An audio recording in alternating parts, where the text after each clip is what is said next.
appreciate you joining me today. We're going to be looking at the account of Paul and Silas in prison today. Our hymn is Faith of Our Fathers. Faith of our fathers living still, in spite of dungeon, fire, and sword. Oh, how our hearts beat high with joy whene'er we hear that glorious word. Faith of our fathers, holy faith, we will be true to thee till death.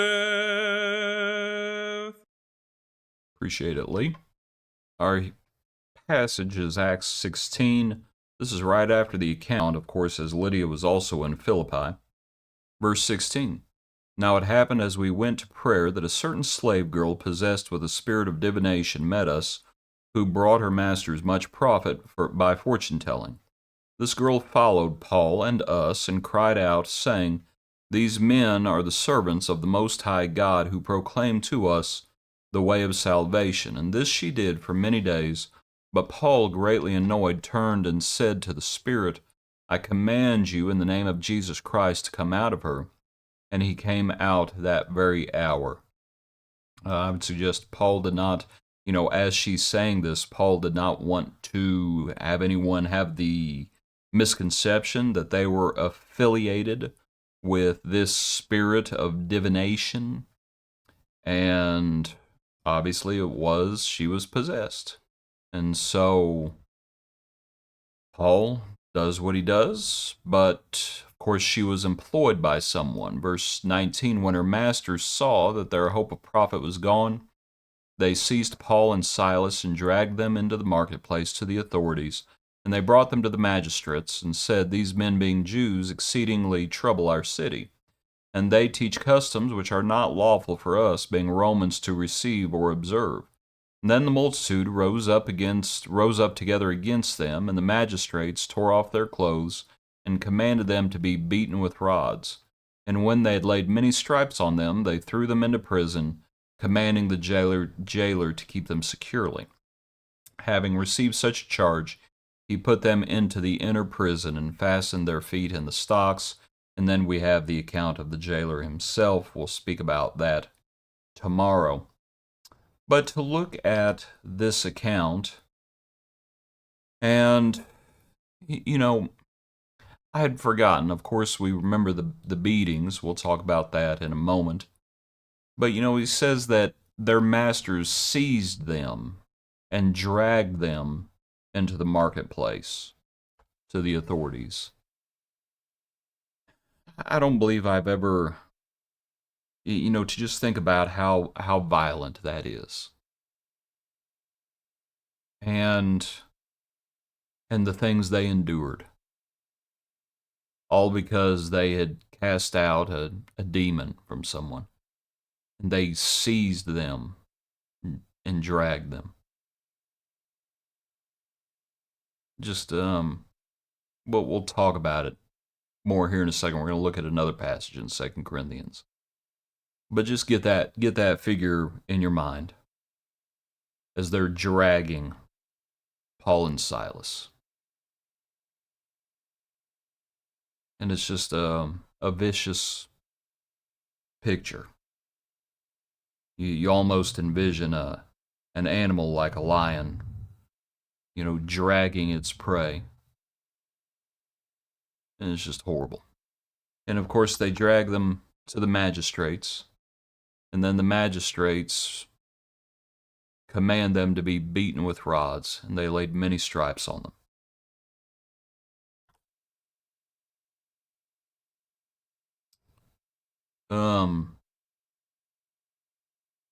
We often talk about the Lord's suffering, and we should.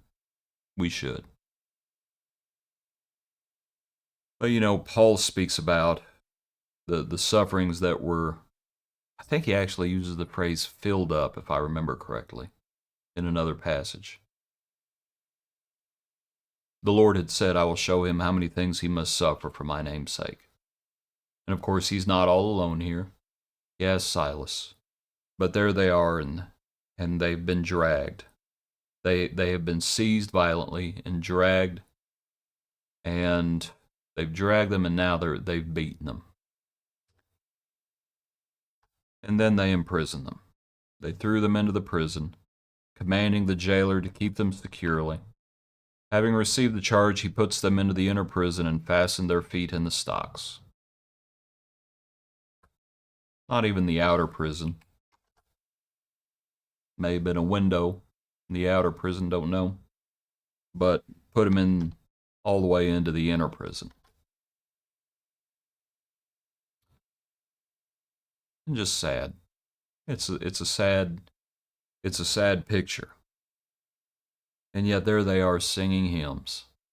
There they are singing, should just say, praising and singing hymns to God, and the prisoners were listening to them. I'm just curious. I'll look later. Just noticed praying and singing hymns. I had to look to make sure it didn't say psalms.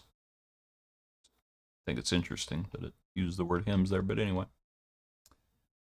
But there they were singing after the day's events. And it's a wonderful thing that they could sing. Counted worthy to suffer. The verse I was looking at, I said we were going to consider. See if I can... 2 Corinthians chapter 11. In 2 Corinthians chapter 11, Paul talks about all of his sufferings. And he says, from the Jews 5 times, and these folks aren't Jews, that's not what he's talking about. From the Jews 5 times I received 40 stripes minus 1. 5 times that had happened. At this writing, I should also add that.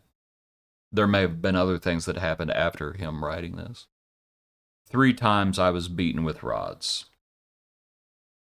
This would have been one of those times in Philippi. Just one. He had been beaten. He had had the stripes. Once he had been stoned. 3 times shipwrecked.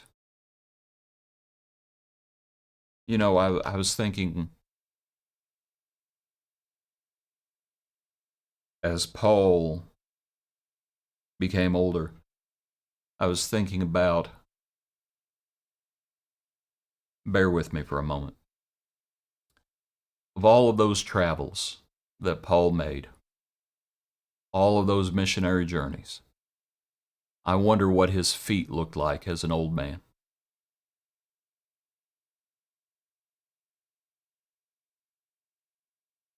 As at a certain point, you know, he was brought up at the feet of Gamaliel, and it's easy to see him as almost an academic.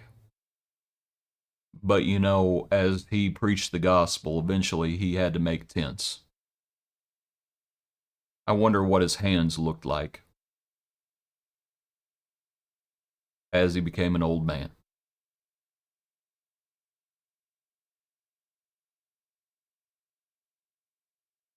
But as we read this account of the beatings, I wonder what his back looked like as an old man. This was just one of the beatings. Now here's the kicker about all that.